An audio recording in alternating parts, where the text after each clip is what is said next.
Prier avec Jésus, un itinéraire à ses côtés.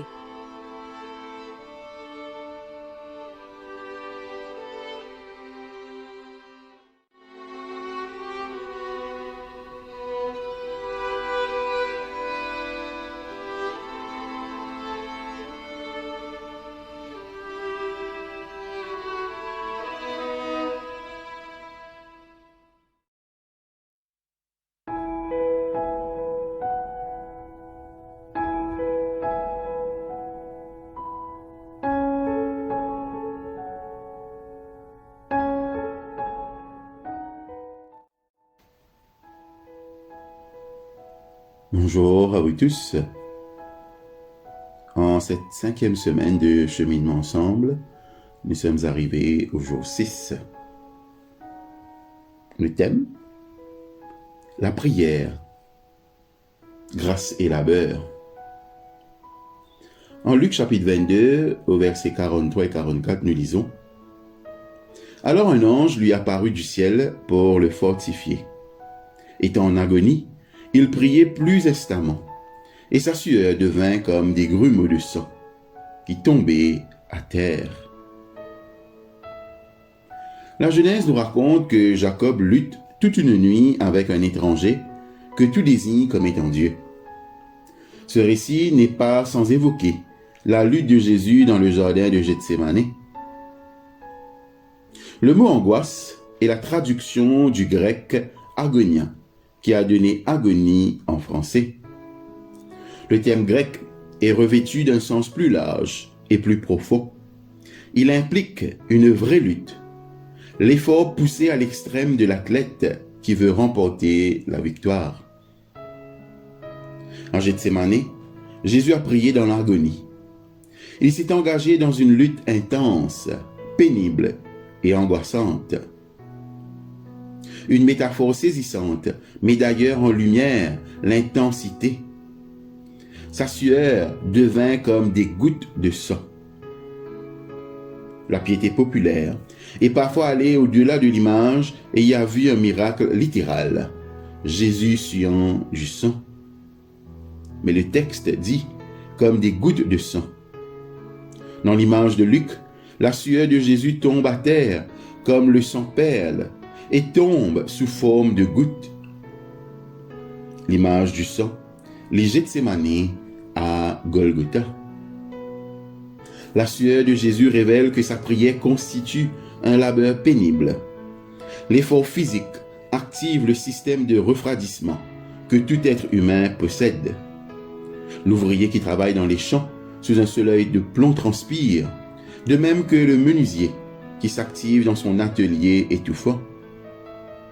En revanche, l'image du rabbi en prière, mouillé de sueur dans le froid de la nuit, à l'ombre des arbres, a de quoi surprendre. La grâce de Dieu précède le travail ardu, l'agonie de Jésus en prière. Alors un ange lui apparut du ciel pour le fortifier. Ce n'est pas la première fois qu'un ange vient au secours de Jésus. Après sa tentation dans le désert, des anges étaient venus le servir, comme le rapportent Matthieu et Marc.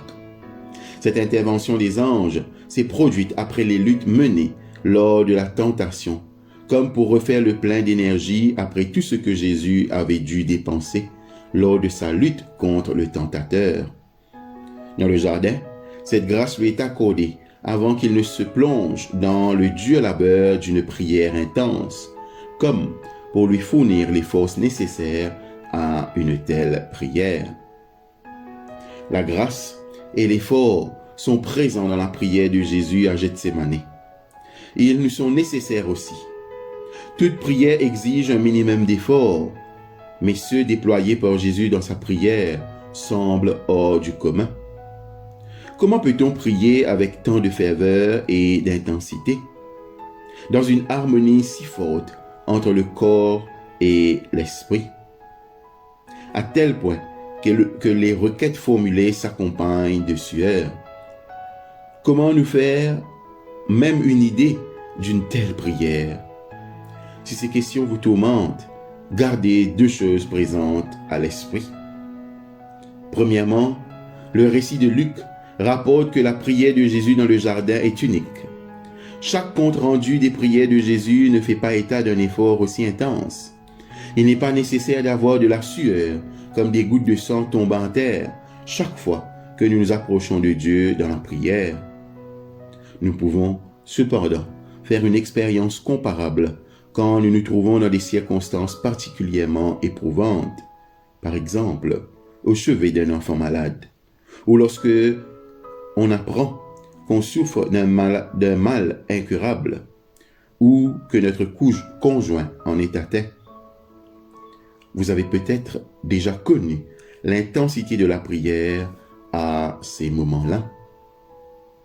Deuxièmement, quand vous expérimentez l'agonie dans la prière, souvenez-vous de la présence de Dieu et du don de sa grâce pour vous fortifier dès le début de votre combat. La présence des anges a préparé Jésus à s'engager dans sa prière au jardin de Gethsémani et l'a accompagné tout au long de son effort.